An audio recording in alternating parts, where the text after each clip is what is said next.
안녕하십니까. 자, 화학원 마지막 수업 화학 반응에서의 열의 출입 시작합니다. 자, 발열 반응과 흡열 반응이라고 우리가 통합과학 시간에 한번 배웠던 기억이 있을 겁니다. 자, 화학 반응이 일어나면서 반응이 일어날 때 주위로부터 열을 흡수하거나 아니면 주위로 열을 방출하는 반응을 우리는 발열 반응 또는 흡열 반응이라고 얘기를 했는데, 자, 그중에서 발열 반응은 말 그대로 화학 반응이 일어나면서 주위로 열을 방출하는 걸 말하죠. 자, 화학 반응 시 열을 방출하는 반응입니다. 자, 간단하게 여기 지금 반응 물질 A와 B가 있다라고 가정을 하자. A와 B가 반응을 해서 C라는 생성물이 만들어질 때 주위로 열을 방출하는 열을 우리는 발열 반응이라고 얘기를 해주죠. 자, 당연히 A와 B가 내부에 가지고 있던 에너지를 바깥으로 방출하기 때문에 자, 어떤 반응이 일어나면서 자, 여기서 어떤 물질이 반응이 일어나면서 주위로 열을 방출하는 것을 얘기를 한다라고 생각해 주면 돼요. 자, 그래서 우리는 처음에 A와 B가 가지고 있었던 에너지의 총합이 있을 거야. 즉 A와 B가 자, 반응 물질이기 때문에 반응 물질이 가지고 있는 에너지의 총합. 자, 그다음 C가 가지고 있는 에너지는 생성물이 가지고 있는 에너지의 총합이 되겠죠. 자, 근데 A와 B가 가지고 있는 에너지 일부를 바깥으로 방출하면서 C가 만들어졌단 말이야. 그래서 발열 반응은 자, 반응물의 에너지 총합이 생성물의 에너지 총합보다 크게 나타나는 반응을 우리는 발열 반응이라고 얘기를 해줍니다. 자, 그래서 A와 B가 가지고 있던 에너지와 C와 방출된 열을 더한 에너지 값이 같아지려면 자, 당연히 반응물이 가지고 있는 에너지의 총합이 더 커져야 되겠죠. 자, 그래서 반응물과 생성물 사이에 에너지 차이가 생길 거 말이야. 그 에너지 차이만큼을 우리는 자, 열로 방출한다라고 생각해 주면 돼요. 자, 그 에너지 차이만큼이 열로 방출이 되기 때문에 가지고 있던 에너지를 바깥으로 버린다라고 생각하면 되지. 자, 이걸 가장 간단한 그래프로 그려주게 되면 반응물이 가지고 있는 에너지 준위가 생성물이 가지고 있는 에너지 준위보다 높아요. 그래서 자, 반응물이 생성물로 되면서 이만큼의 에너지 준위가 낮아지게 되면 이 에너지 차이만큼이 당연히 무엇으로 방출된다? 자, 에너지를 방출한다. 이때 방출되는 에너지가 모두 열로 방출된다라고 생각해 주면 되겠죠. 그럼 이때 자, 열 에너지를 방출하니까 자, 가지고 있던 열을 주위로 버려진다라고 생각해 주지. 그래서 자, 에너지가 바깥으로 방출되니까 주위는 온도가 상승할 수밖에 없겠어요. 자, 그래서 이 발열 반응이 일어나면 주위의 온도가 올라가는 게 가장 특징적인 거고, 우리가 주위의 온도가 올라가는 것을 보고 이 반응이 발열 반응이구나라는 것을 알 수가 있다라고 생각해 주면 돼요. 그래서 가장 간단하게 나타나는 발열 반응의 예를 보게 되면 자, 뭔가가 반응을 해서 주위 온도가 즉 빛이 난다거나 주위에 열이 발생한다라는 하는 것들을 발열 반응이라고 생각해 주면 되고요. 주위의 온도가 올라가기 때문에 우리는 이런 발열 반응을 일상생활에서 활용이 될 때는 주위의 온도를 높이기 위해서 즉 요즘처럼 온도가 낮은 겨울에 주위를 따뜻하게 만들기 위해서 활용을 하는 예들을 발열 반응의 예라고 생각하면 됩니다. 자, 가장 대표적인 발열 반응의 예로는 당연히 연소 반응이 있겠지. 자, 우리가 매번 쓰던 자, 메테인 가스를 산소랑 반응을 시켜서 자, 태워주게 되면 자, 이산화탄소와 물이 만들어지겠죠. 잠깐만요. 그러면서 이때 굉장히 많은 양의 열이 발생되니까 이 열로 음식을 조리한다든지 아니면 난방을 한다든지 자, 이렇게 이용이 되게 되는 것을 우리가 발열 반응이라고 얘기해 줍니다. 자, 그리고 얼마 전에 배웠던 중화 반응. 그치? 자, 산과 염기가 반응을 하게 되면 반드시 물이 만들어지면서 자, 염과 물이 만들어지면서 무슨 열이 나온다? 중화열이 나온다. 그래서 주위의 온도를 높여주게 되는 것도 역시 발열 반응의 한 예. 자, 그리고 금속과 산이 반응할 때, 자, 가장 대표적으로 아연 금속이 뭐 염산과 반응을 한다라고 생각해 줘 보자. 그럼 당연히 자, 여기는 염화아연이라는 물질이 만들어지면서 수소기체가 생기거든요. 그러면서 반드시 수용액의 온도가 처음에 넣어줄 때보다 온도가 올라가게 돼. 이때 발생되는 열이 자, 바로 발열 반응의 예라고 생각해 주면 되죠. 여기도 두 개가 들어가면 되겠다. 자, 그리고 우리 몸에서 일어나는 가장 대표적인 발열 반응 중에 하나가 바로 이 호흡이 되게 되는데 자, 호흡이라는 것은 우리가 살아가면서 에너지를 사용하기 위해서 먹어준 음식물이 영양소가 산소와 반응해서 에너지가 내는 과정이라고 생각합니다. 생각해 주면 돼요. 자, 그래서 일반적으로 대부분은 뭐 에너지의 가장 대표적인 건 이제 포도당이라고 생각을 해 주게 되면 이 포도당이 산소랑 반응해서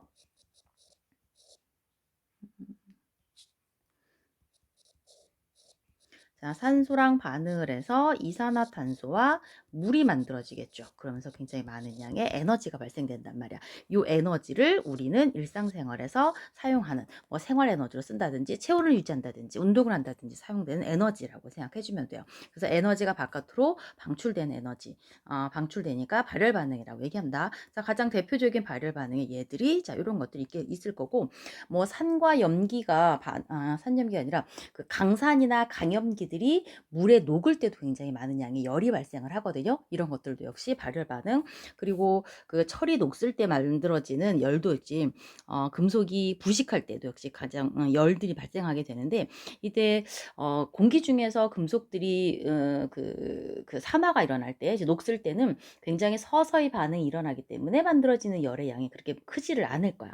하지만 자, 그런 반응들을 급격하게 빠르게 일어나게 한다면 촉매를 써서 굉장히 많은 양의 열이 발생을 하겠는데 그렇게 이용하는 가장 대표적인 예가 바로 요 핫팩이라고 할 수 있어요. 요즘 여러분들이 가장 많이 쓰는 도구 중에 하나죠. 자, 이 핫팩은 그 안에 들어있는 물질들이 반응을 일어나면서 주위로 바깥으로 열을 방출을 시켜. 그 열로 자, 우리가 뭐 따뜻하게 유지할 수 있게 되는 거지. 자, 이 안에 들어있는 가장 대표적인 물질들은 철이거든요. 자, 이 철이 산소랑 반응을 해서 산화된다라고 생각해 주면 돼. 그거를 자, 촉매를 써서 굉장히 빠르게 일어나게 하면서 많은 양의 열을 발생시킨다라고 생각해 주면 되죠. 자, 그래서 산화철을 만들면서 만들어지는 열로 우리는 그 손을 따뜻하게 만든다라고 생각해 주면 돼요.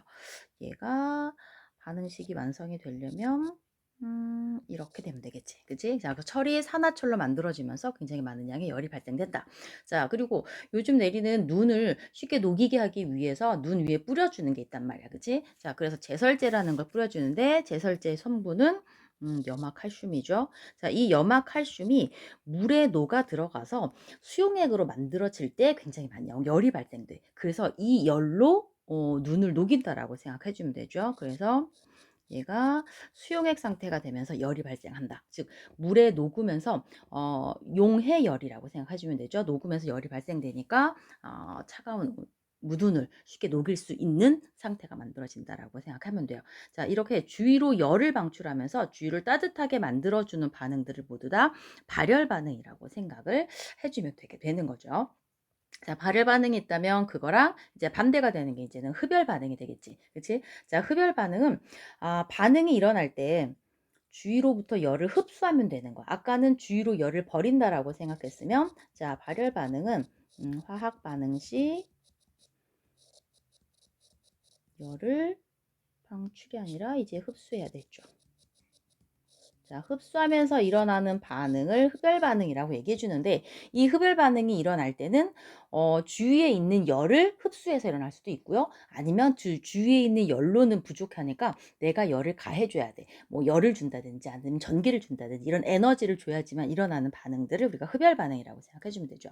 자, 아까랑 같은 방법으로 A와 B가 반응해서 C가 만들어져야 되는데 A와 B가 반응을 해서 C가 만들어질 이 위에서는 주위에서 반드시 열을 흡수해야 된다라는 거지. 그래서 A와 B가 가지고 있는 열 에너지에다가 열이라는 걸 더해 줘야지만 C라는 물질의 에너지와 같아지게 된다라는 거지. 자, 그래서 반응물이 가지고 있는 총 에너지의 총합과 자, 생성물이 가지고 있는 에너지의 총합은 누가 더 크겠다? 당연히 그치 에너지만큼을 열만큼을 흡수를 해서 C가 만들어졌기 때문에 C가 가지고 있는 에너지가 A, B가 가지고 있는 에너지보다는 크게 나타나 주는 것을. 자, 그럼 당연히 반응물과 생성물 사이에 에너지 갭이 생기겠죠. 그 에너지 차이만큼을 당연히 에너지를 흡수를 해야 돼요. 그래서 자, 열을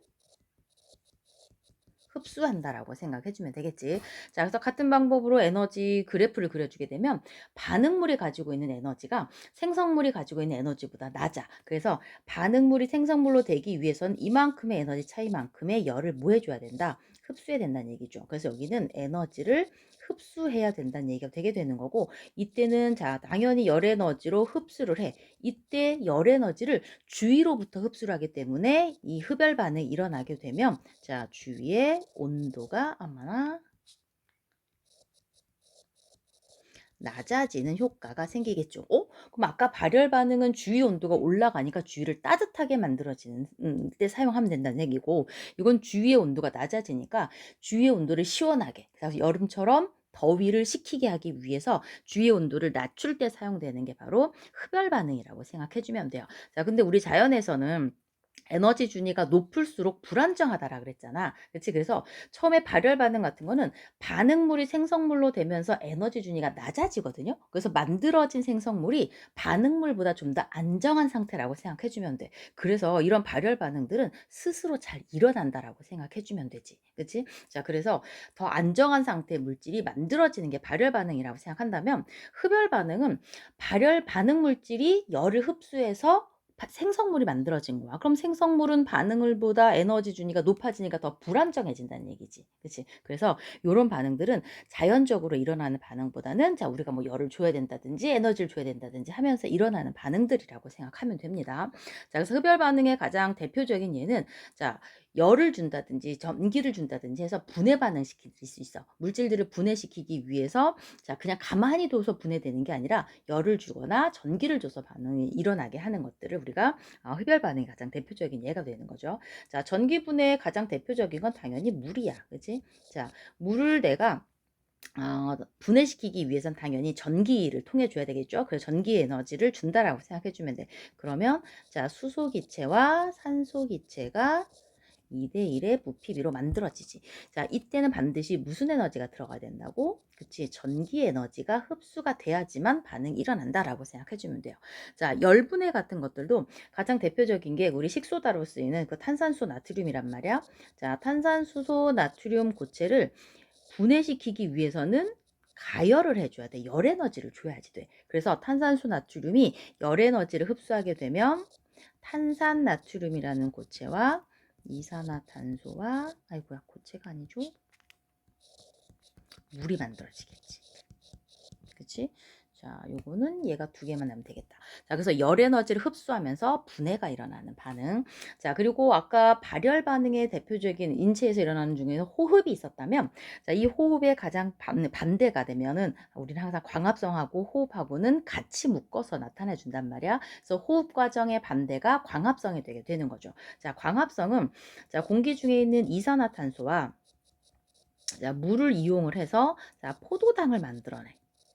그리고 산소를 만들어내는 반응이란 말이죠. 근데 이 이산화탄소와, 자, 물이 만나서 포도당이 만들어질 때는 반드시 무슨 에너지가 들어가? 그치, 빛에너지가 들어간단 말이죠. 그래서 빛에너지를 흡수를 해서 포도당과 산소를 만든다라고 생각해 주면 돼. 이런 여러 가지 예들이 흡열 반응인데, 이런 흡열 반응은 가장 대표적인 게 주위의 온도를 낮춘단 말이야. 시원하게 만든단 말이죠. 그래서 요즘은 아니지.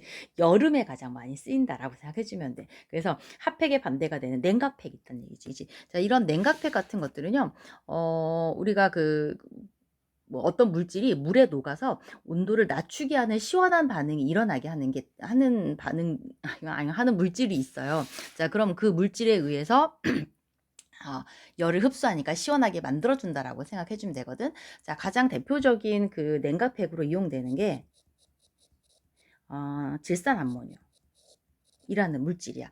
자, 이런 질산 암모늄이 고체가 물과 만나서 녹잖아요. 자, 녹으면은 NH4 플러스, 이게 물에 녹아서 수용액 상태로 만들어진다라고 생각해 주면 되거든요. 이때 주위로 열을 주위에서 흡수를 해야 돼. 얘가 열을 흡수해야지만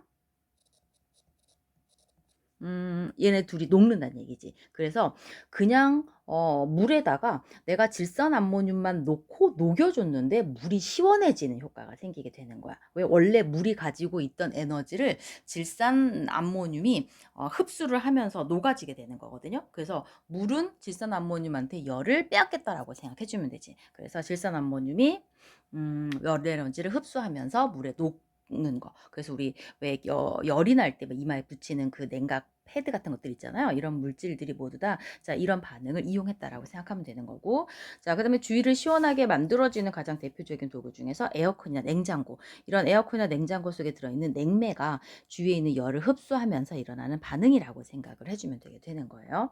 자, 그래서 흡열 반응과 발열 반응들이 가장 기본적인 그 원리를 알았고, 그다음에 어떤 얘들이 있는지 그리고 어떻게 우리가 이용하고 있는지에 대해서 이제 간단하게 살펴봤어요. 자, 그럼 우리는 화학 반응에서 이렇게 열이 들어가기도 하고 열이 나오기도 한단 말이지. 근데 이때 출입하는 열 에너지를 내가 뭐 하고 싶어? 그치? 측정하고 싶다는 얘기지. 이런 열 에너지를 측정하기 위해서는 열 에너지를 측정할 수 있는 도구가 있어야 되고요. 이런 도구를 이용을 해서 열 에너지를 계산할 수 있는 그 방법이 있어야 되는 거야. 자, 그래서 우리는 화학 반응에서 출입하는 열을 측정하기 위해서 몇 가지 용어들을 먼저 알아줘야 되는데, 자, 첫 번째는 자, 우리가 화학 반응할 때 일어나는 출입하는 열의 양을 총량을 그냥 열량이라고 얘기를 해줘요. 자, 그래서 화학 반응 시 출입하는 열의 총량을 열량이라고 얘기를 해주고, 이때 사용되는 열량은 우리 뭐 주를 쓸 수도 있고요. 킬로주를 쓸 수도 있고 또는 뭐 칼로리를 쓴단 말이야. 당연히 그럼 킬로칼로리도 쓰겠지. 그치? 자, 이런 주울이나 뭐 칼로리 단위를 쓰게 되는 것을 우리가 열량이라고 얘기를 해주는데, 물질들마다 열을 당연히 가해주게 되면은 온도가 높아지겠지. 근데 물질들마다 열을 준다라고 해서 온도가 다 똑같이 일률적으로 올라가지는 않아. 그치? 자, 그래서 어떤 물질을, 자, 온도를 1도 높이기 위해서는 당연히 열을 줘야 되는데, 자, 당연히 질량이 많으면 많을수록 더 많은 열을 줘야 되잖아. 그래서 자, 기준을 잡아줬어. 물질 1g의 온도를 1도 높이는 데 필요한 열량을 기준점으로 만들어준 거 우리가 비열이라고 얘기를 해주게 되는데, 이 비열은 물질들마다 다 다르겠죠.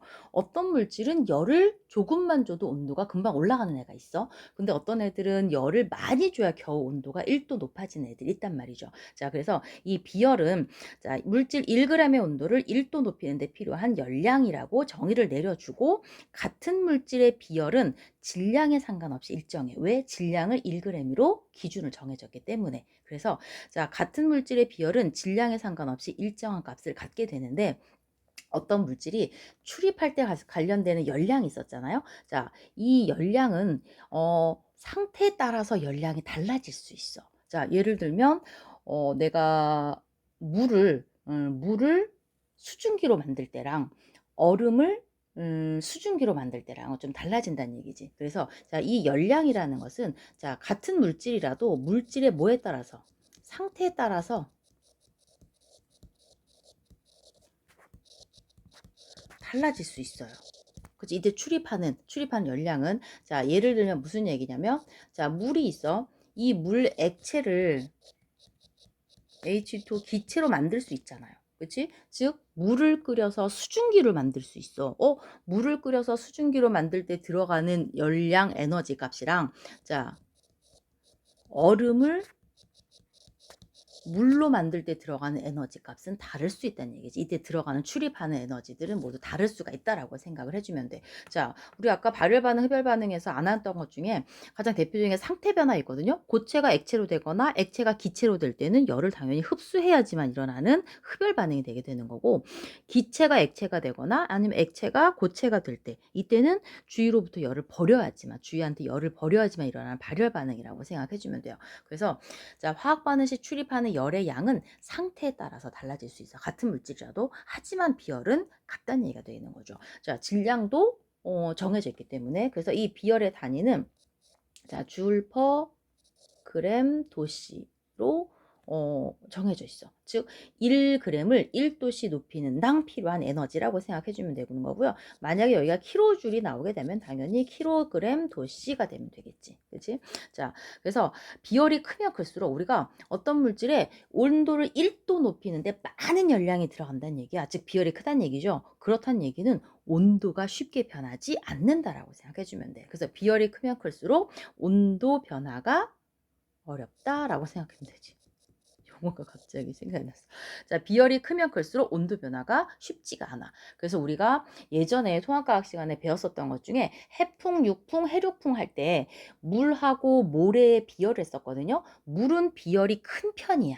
그치? 그래서 낮 동안에 햇빛이 쨍쨍쨍 내리쬐도 바닷물의 온도는 그렇게 쉽게 안 변해. 근데 모래는 금방 온도가 높아지거든요. 그래서 낮에는 모래의 온도가, 즉 육지의 온도가 높아지고 바다의 온도가 낮아지기 때문에 해풍이 불게 되는 거고, 자, 밤에는 그 반대가 되지. 물은 당연히 온도가 잘 안 변하니까 밤이 되도록 잘 안 식어. 근데 모래는 금방 식어.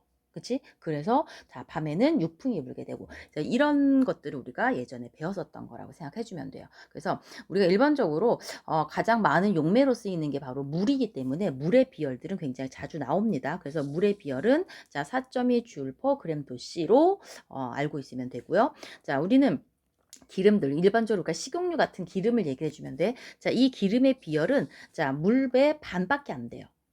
물의 비열이 반밖에 안 된다는 얘기는 똑같은 질량을 똑같은 가열을 해줬을 때 물보다는 기름의 온도 변화가 쉽다라고 생각해 주면 되지. 그치? 그래서 온도가 굉장히 빨리 올라갔다가 만약에 꺼놓으면 금방 식는다라고 생각해 주면 돼. 그래서 비열이 크면 클수록 온도 변화는 적다. 온도를 올리기도 어렵고 온도가 내리기도 쉽게 안 식는다는 얘기지. 그래서 우리가 우리 몸속에 들어있는 생물체라든지 동물들의 가장 생명체를 구성하는 가장 많은 물질 중에 하나가 물이잖아요. 이 물이 가장 많은 양을 차지하고 있기 때문에 여름이나 겨울에 대해서 온도 변화가 쉽지가 않은 거지. 여름에도 온도가 빨리 안 올라가고 체온이 겨울에도 체온이 빨리 떨어지지 않는 이유. 그래서 체온을 일정하게 유지해 줄 수 있는 이유 중에 하나가 바로 이 물의 비열이 크기 때문이라고 생각해 주면 돼요. 자, 그다음 마지막 세 번째 용어가 연용량이라는 말이 나왔는데 이 연용량은 자, 물질의 온도를 1도 높이는 데 필요한 열량이야. 아까 비열은 그래 1g의 온도를 1도 높이는데 즉 질량을 기준 단위로 정해줬는데 이 연용량은 질량을 당해주지 않았어요. 그냥 어떤 물질의 온도를 당연히 1도 높이는 데 필요한 열량이야. 그럼 똑같은 물질이더라도 같은 물질이더라도 질량이 많을수록 당연히 연용량은 크겠지. 그치? 자, 그래서 이 연용량의 단위는 아까랑 비슷한데요. 그냥 자, 줄이고 여기에 뭐만 빠져주면 되는 거야. 그치? 질량만 빠져주게 되면 되지. 그래서 자, 줄 퍼 도씨 또는 킬로줄 퍼 도씨라고 생각해 주면 돼요. 자, 열 용량. 그래서 어떤 물질이 포함할 수 있는 열의 용량이라고 생각해 주면 되는 거야. 질량이 크면 클수록 당연히 열 용량도 어때지겠다? 커진다. 그래서 열 용량은 질량의 비례한 값을 갖는다라고 생각해 주면 돼요. 요 세 가지 열 용량, 열량, 비열, 열 용량 이걸 이용을 해서 우리 열량 구하는 공식을 구할 수가 있게 되는데 자, 이거는 여러분들이 한 번씩은 다 알고 있는 공식일 수도 있어. 자, 열량을 구하는 공식은 어떤 물질의 온도를 1도씨 높이는 데 필요한 열량, 1g의 온도를 1도 높이는 거니까 비열에다가 자, 질량하고 온도 변화를 곱해주게 되면 그대로 칼로리라는 열량 값이 나오게 되겠지. 그치? 자, 그래서 우리 요거를 열량을요 Q라는 기호를 많이 쓰고요. 자, 열량을 Q라는 기호를 쓰고 비열은 자, C라는 그 약자를 씁니다. 그리고 질량은 당연히 우리가 맨날 쓰던 M을 쓸 거고 온도 변화는 처음과 나중에 온도 변화니까 델타 T 이렇게 써준단 말이야. 그래서 Q는 CMT 또는 뭐 시멘트 이런 식으로 외웠었던 것들이 바로 요 열량 구하는 공식이라고 생각해 주면 돼요. 그래서 이 열량은 자, 요 비열의 단위가 뭐냐면 자, 열량의 단위는 줄이잖아요. 그럼 줄이 나오기 위해서 비열의 단위는 줄 퍼 그램 도씨가 되는 거고 질량은 그램이 될 거고 온도 변화는 도씨가 되니까 요렇게 지워주면 줄 단위가 나뉜다고 생각하면 돼. 그래서 비열 단위 하나만 외워도 열량 구하는 공식은 알 수가 있다는 얘기가 되는 거고요. 자, 요거를 우리가 아까 연용량은 뭐였냐면 자, 연용량 구하는 공식을 선생님이 안 썼었군요. 자, 여기 연용량이라는 것은 물질의 온도를 1도 높이는 데 필요한 열량이고 질량에 필요한다 그랬어. 그래서 이 연용량 구하는 공식은 그냥 비열 곱하기 뭐 해주면 되는 거야? 질량을 곱해주게 되면은 자, 비열에다가 질량을 곱해주게 되면은 연용량이 나와지는 거거든요. 그래서 여기 비열 곱하기 질량을 뭐라고 쓸 수 있어? 그렇지, 연용량이라고 쓸 수 있잖아. 그래서 이건 다시 연용량 곱하기 온도 변화. 이렇게도 나타내 줄 수 있다라는 거죠. 만약에 비열 대신에 연용량이라는 그 그 값이 나와 있으면 이렇게도 문제를 구할 수가 공식을 구할 수가 있다라고 생각하는 거야. 그럼 이게 간단하게 공식이 나왔게 되면 이런 공식을 이용을 해서 진짜 열량을 구해봐야 되거든. 그럼 열량을 구하기 위해서는 어떤 물질이 반응을 할때 우리가 측정할 수 있는 것은 열량이 얼마가 나왔느냐, 열량이 얼마를 흡수했느냐를 알 수는 없어요. 단지 얘가 반응을 하면서 주위 온도를 몇 도를 낮췄구나, 몇 도를 높였구나라고 해서 온도를 측정할 수 있단 말이죠. 그럼 그 온도를 이용을 해서 좀 아까 공식 이용을 하면 열량을 구할 수가 있게 되는데, 반응 전과 후의 온도 변화를 측정할 수 있는 도구가 있어. 그거를 열량계라고 얘기를 해주게 되는 거죠. 그래서 화학 반응에서 출입하는 열을 측정하기 위해서 열량계라는 것을 사용을 하게 되는데요. 이 열량계는 크게 우리 교과서에서는 간이 열량계 하나가 나와 있는데, 조금 더 이제 심도 있게 나타나기 위해서는 통열량계라는 것도 한번 씁니다. 그래서 두 가지로 나눠서 한번 살펴볼 거야. 자, 이 간이 열량계는 여기 그림에서 보듯이 아주 간단하게 되어 있고요. 이 통 전체는 그냥 스티로폼이야, 스티로폼. 그치? 그래서 쉽게 생각하면 그거 뭐야, 컵라면 용기, 약간 컵라면 용기가, 두꺼운 컵라면 용기가 있다라고 생각하면 되고, 거기에 뚜껑이 달렸다고 생각하면 돼요. 이 간이 열량계는 열량계는 다 똑같이 그 단열 용기와 그다음 온도계와 젖계, 이렇게 좀 저어줄 수 있는 도구 세 가지로 이루어져 있어요. 자, 이 간이 열량계는 구조가 굉장히 간단해. 그러니까 쉽게 사용할 수가 있어. 근데 당연히 스티로폼, 우리가 왜 컵라면을 끓이고 뜨거운 물을 넣고 컵라면 바깥을 만져도 약간 뜨끈뜨끈 하잖아요. 그렇다는 얘기는 열이 바깥으로 빠져나온다는 얘기거든. 아무리 두꺼워도 스티로폼은 약간 열이 방출될 수 있어요. 그래서 단열이 잘 되지 않아서 열 손실이 큰 편이야. 그러니까 정확한 열량을 재기는 조금 부족하다라고 생각을 해주면 돼요. 자, 근데 가장 간단하게 사용을 하니까 많이 이용이 되게 되는데, 자, 요 간이 열량계로 쉽게 잴 수 있는 것들은, 왜 어떤 그 강산이라든지 강염기가 물에 녹으면서 열 발생한다 그랬잖아요. 또는 그 뭐라 그랬어? 그 산과 염기가 반응한 중화 반응에서도 열 발생한다 그랬잖아. 자, 이렇게 용해 과정이나 또는 중하열 같은 것들 측정하는 데 많이 이용이 돼요. 열을 측정하는데 이용이 되는 게 바로 요 간이 열량계라고 생각해 주면 돼. 자, 그럼 나는 이 간이 열량계다가, 자, 여기 지금 물이 넣어져 있잖아. 자, 나는 여기 간이 열량계다가 물을 넣었어. 그리고 예를 들면 뭐 염화칼슘 같은 걸 넣었다. 우리 제설제에 염화칼슘을 넣게 되고, 자, 그럼 열심히 스타이로폼, 아니야, 저기 왜 젖계로 저어줘. 그럼 처음에 염화칼슘을 넣기 전에 물의 온도를 쟀단 말이지. 그리고 깜짝이야. 이게 왜 이렇게 이상하게 변하나요? 염화칼슘을 넣고 난 다음에 온도 변화를 보는 거지. 그럼 염화칼슘을 넣은 뒤에 물의 온도가 올라가게 되면 염화칼슘이 녹으면서 방출한 열이 모두 다 물의 온도를 높이는 데 사용됐구나 라고 생각을 해주는 거야. 그래서 이때 온도 변화를 이용을 해서 열량을 측정할 수가 있다는 얘기가 되는 거죠. 그래서 자, 방출하거나 또는 흡수한 열량, 어떤 반응은 발열 반응이 될 수 있고, 그치? 어떤 반응은 흡열 반응이 될 수 있어. 처음에 내가 넣어준 처음에 물의 온도보다 어떤 물질을 반응시킨 후의 온도가 높아졌으면 발열 반응인 거고, 낮아졌으면 흡열 반응이 되겠죠. 그래서 방출하거나 또는 흡수한 열량은 무엇이라고 같다라고 생각하면 되냐면, 용액이, 여기서 중요한 거는 물이 아니라 용액이에요. 왜? 물에 염화칼슘을 녹였든 질산암모늄을 녹였든 녹여서 용액을 만드는 거지. 그치? 자, 그래서 용액이 얻거나 또는 뭐 이른 열량이 되겠지. 그치? 이른 열량하고 같다라고 생각해 주면 되는 거지. 그치? 그래서 자, 요거는 그냥 뭐 방출하거나 또 흡수한 열량을 Q라고 얘기를 해주면, 자, 용액이 없거나 용액이 이른 열량이니까, 자, 그냥 C, M, 델타 T가 되게 되는데, 이때 들어가는 요 C를 여러분들이 잘 알아야 돼요. 요 C는 누구의 비열이 되냐면 물의 비열이 아니야. 그치? 용액의 비열이에요. 그리고 또 하나가 요 M도 마찬가지야. 물의 질량이 아니라 누구의 질량이다? 그렇지. 용액의 질량이 돼야 돼. 요걸 잘 생각하라는 얘기가 되는 거죠. 델타 T는 처음 물의 온도하고 나중에 용액의 온도의 차이를 생각을 해 주면 되게 되는 거야. 자, 간단하게 예를 한번 살펴보게 되면 자, 지금 간이 열량계에 자, 지금 두 개의 실험을 했어요. 자, 물 100g의 온도 물 100g을 넣고 온도 T1을 측정한다. 자, 열량계에 염화칼슘 5g을 넣고 녹인 후 온도 T2를 측정한다. 그래서 결과가 나와 있는 게 지금 자, 첫 번째 실험에 대한 결과. 그다음 두 번째는 간이 열량계에 똑같이 물 100g을 넣고요. 자, 열량계에 염화 암모늄을 넣었어요, 이번에. 염화 암모늄 5g을 넣어서 녹일 때 최저 온도를 측정한다라 그랬지. 그럼 둘 중에 하나는 자, 결과를 보게 되면 자, 실험일은 처음 온도가 25도였다가 31도로 됐어. 온도가 올라갔네. 그치? 자, 온도가 올라갔다는 얘기는 자, 첫 번째 실험은 무슨 반응이라는 걸 알 수 있어? 그렇지. 발열 반응이라는 것을 알 수가 있게 되는 거고요.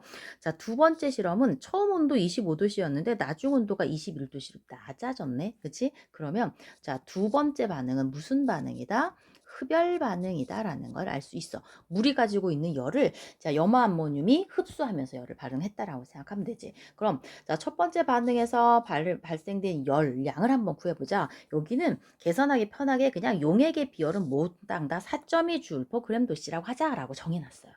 그럼 그 염화칼슘을 녹여도 물의 비열이 용액의 비열이 4.이고 염화암모늄을 녹여도 4점이다. 그냥 간단하게 나타내 준 거야. 자, 그럼 Q는 CMT라고 얘기했으니까 자, C는 용액의 질량이었어. 용액의 비열이었어. 그치? 자, 그래서 4.2 J/g도씨 곱하기 두 번째 곱해줄게. 용액의 질량이죠. 물 100g에다가 염화칼슘 5g을 넣었으니까 용액은 105g이 될 거야. 그치? 곱하기 온도 변화는 5도에서 31도로 변했으니까 몇 도입니까? 6도씨가 되겠죠.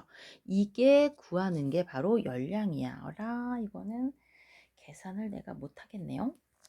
자,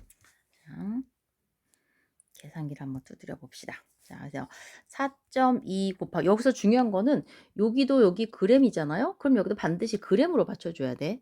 오케이? 자, 그래서 4.2 곱하기 105 곱하기 6 하면은 자, 2646 J/g도씨가 나오게 되는 거고요. 이거 굳이 바꾸지 않으면 뭐 2.6kJ 이렇게 해도 된다는 얘기지. 자, 그래서 요만큼의 열을 뭐 한다? 그치? 방출하게 되는 겁니다. 실험 1에서는. 근데 실험 2에서는 자, 흡열 반응이야. 온도가 낮아졌어. 똑같이 비열은 4.2 J/g도씨로 누라 그랬으니까. 자, 그리고 똑같아. 물 100g에다가 이번에는 염화암모늄을 5g을 넣었어. 그치? 그러면은 똑같이 질량은 용액의 질량은 105g이 될 거고요. 온도 변화가 25도씨에서 21도씨로 몇 도를 낮췄네? 4도씨를 낮췄지. 그치? 그러면 요것도 다시 계산. 105 곱하기 4 하면은 얘는 1764 J/g. 아이고, 여기 선생님 잘못 썼네요. g도씨까지 쓸 필요는 없죠. 그쵸? 뭐가 돼야 돼? 줄이 돼야 되지. 그래서 여기 줄만큼의 열을 얘는 뭐 했다? 흡수했다가 되게 된다는 얘기지. 그래서 염화칼슘을 녹이면 따뜻해지는 거고요. 염화암모늄을 녹이면 시원해지게 되는 거지. 그치? 자, 이런 식으로 문제를 구할 수가 있다. 이렇게 간이 열량계는 간단하게 구해질 수 있어요. 근데 단점은 정확하지 않다라는 거지. 자, 그럼 좀 더 정확하고 또 하나는 정확하기도 하면서 뭐도 해야 되냐면 우리가 아까처럼 어떤 물질들을 녹인다든지 아니면 중화 반응을 한다든지 이러면서 발생되는 열량은 요 간이열량계로 구할 수가 있는데 자, 우리가 연소 반응처럼 누군가를 태울 거야. 그치? 자, 뭐 탄소를 태운다든지 아니면은 뭐 메탄을 태운다든지 이렇게 태우면서 발생되는 열량이 얼마만큼인지를 알고 싶단 말이지. 자, 그러려면 아까처럼 스티로폼 같은 그런 통을 쓰면 안 된단 말이야. 그래서 만들어진 게 통열량계가 되는데요. 이 통열량계는 아까랑 다르게 강철통으로 만들어져 있어. 전체가 약간 스테인리스 통처럼 만들어져 있단 말이야. 자, 그래서 얘는 단열이 굉장히 잘 돼요. 그래서 열 손실이 적은 게 바로 가장 큰 특징이 되게 되는 거고, 자, 그래서 아까처럼 융해열이라든지 뭐 이런 중화 반응의 열보다는 연소 반응에서 출입하는 열량을 구하는 게 바로 이 열량계라고 생각하면 돼. 그래서 자, 연소 반응에서 출입하는 열량을 측정하는 데 가장 많이 사용되는 게 바로 이 통열량계인데요. 아까보다 간이열량계보다 조금 복잡해졌지. 그치? 자, 근데 기본은 누구는 똑같이 들어있냐면 온도계 당연히 들어있어야 될 거고 젖계가 들어있어야 돼. 자, 그리고 이 전체 통이 그 금속통으로 만들어져 있어. 단열용의 통이 강철 용기로 만들어져 있단 말이야. 그리고 요 안쪽에 뭐가 하나 들어있냐면 요 안에 이렇게 들어있는 강철통이라는 게 하나 있어요. 여기 보면 자, 여기 강철통이 하나 들어 있고 여기에 뭐고 연결돼 있냐면 점화선이라는 게 하나가 들어 있거든. 그치? 자, 요 강철통은 뭘 이용을 하는 거냐면 연료를 넣고 요 안에다가 태워줄 거야. 그치? 자, 나는 전체 통열량계 통에다가 물을 넣습니다. 자, 그리고 작은 강철통 안에다가 예를 들면 나는 뭘 넣자. 그 탄소 조각을 넣었다고 생각하자. 석탄 조각처럼. 자, 탄소 조각을 넣었어. 그리고 탄소 조각을 넣고 불을 붙일 거거든. 근데 자, 뚜껑을 연 상태에서 불을 붙이고 후다닥 뚜껑을 닫고 하다 보면 열이 손실이 돼. 그래서 여기에는 점화선이라 그래서 전기불꽃을 튀겨주면서 불을 붙이는 장치가 되어 있는 거예요. 우리 왜 뭐라 그러지? 그 가스레인지 틀기 위해서 밸브 눌러가지고 팍 돌리면 타다다다 불꽃 튀면서 불 붙잖아요. 이것처럼 자, 점화선을 이용을 해서 여기 연료에다가 불을 붙인다고 생각하면 되지. 그럼 자, 뚜껑을 닫은 상태에서 불을 붙여주니까 열 손실이 적어지게 되는 거야. 그럼 요 안에 있는 연료가 타면서 바깥으로 열을 버리게 되면은 요 물의 온도가 올라가겠지. 물의 온도를 골고루 온도를 올라가게 하기 위해서 젖계로 자꾸만 저어주게 되는 거야. 그러면 연료가 타면서 발생한 열이 모두 다 물의 온도를 높이는 데 사용됐다라고 생각하면 되는데 여기에서 오류를 하나 또 잡아준 게 뭐냐면 이 발생되는 열이 물의 온도만 올리는 게 아니라 전체 얘가 지금 강철통으로 만들어졌다 했잖아요. 아까 간이열량계는 스타이로폼이기 때문에 스타이로폼이 가져가는 그 열을 약간 무시를 했어. 자, 근데 이 강철통은 금속이기 때문에 금속도 열을 굉장히 많이 가져간단 말이지. 그치? 그래서 이 강철통, 즉 통열량계 자체가 가져가는 열까지도 같이 고려를 해주기 시작을 합니다. 그래서 들어간 게 그 통열량계의 연용량을 같이 고려를 해주게 되는 거야. 자, 그래서 이 통열량계에서 연료가 타면서 방출하거나 또는 흡수한 열량은 무엇이라고 같다라고 생각하냐면 통열량계는 대부분은 방출하기만 많이 하죠. 흡수하는 거는 많지 않으니까. 자, 뭐랑 같다고 생각하냐면 당연히 제가 타면서 물이 얻은 열량하고 같겠지. 그치? 자, 근데 두 가지니까 그냥 얻거나 잃은 열량을 한번 해줘 봅시다. 자, 얻거나 잃은 열량에다가 누구까지 더해주는 거냐면 통열량계가 얻거나 잃은 열량을 같이 고려를 해주자. 즉 물한테도 열이 갔을 거고요.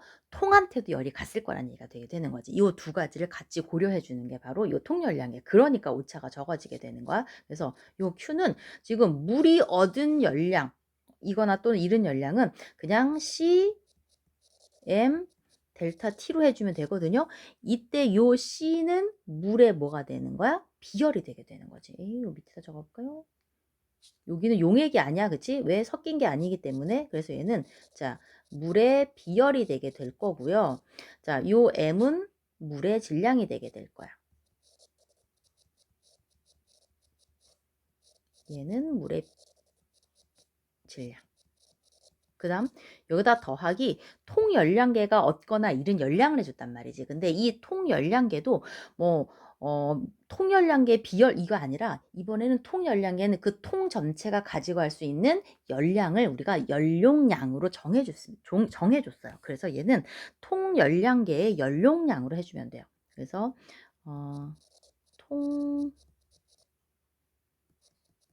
통열량계의 연용량 곱하기 역시 델타 T가 되면 되지. 왜?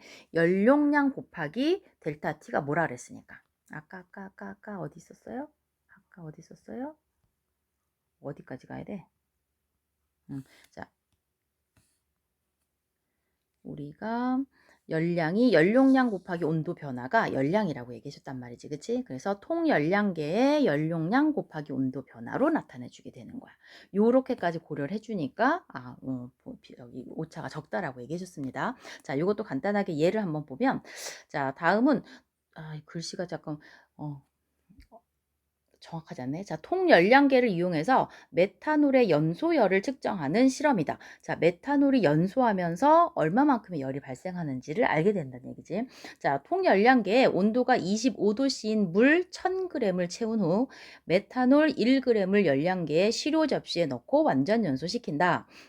연소 반응이 끝난 후 물의 온도를 측정하였더니 40도씨였다. 자, 처음에 25도씨였던 물이 40도씨로 온도 변화가 변했어. 자, 그럼 여기는 델타 T는 몇 도란 얘기야? 15도가 된다는 얘기죠. 자, 그리고 물의 질량은 몇 g을 넣었다? 그치? 1000g을 넣습니다. 자, 그리고 당연히 물의 비열이 주어지겠죠. 자, 이 물의 비열은 저기 보니까 4.2 줄/g 도씨로 주어졌어. 자, 그리고 여기에서 더 필요한 게 뭐냐면, 그치, 통열량계에 연용량이 있어야 된다라고 얘기했단 말이야. 그래서, 자, 이 열량계에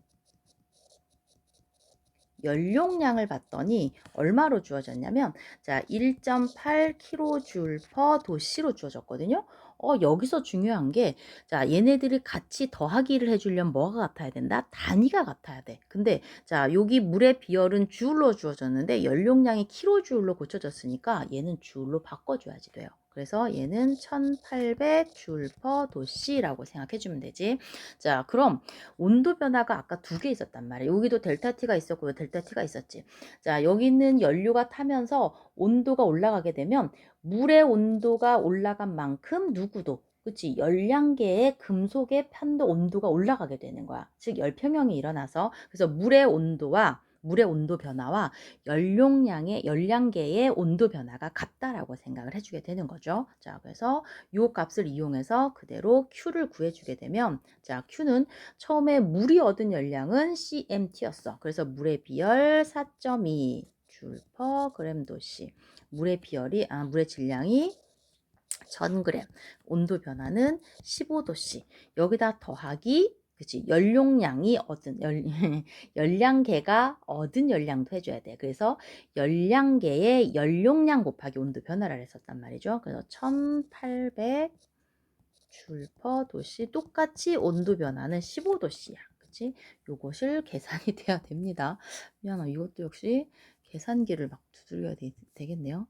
1000 곱하기 15.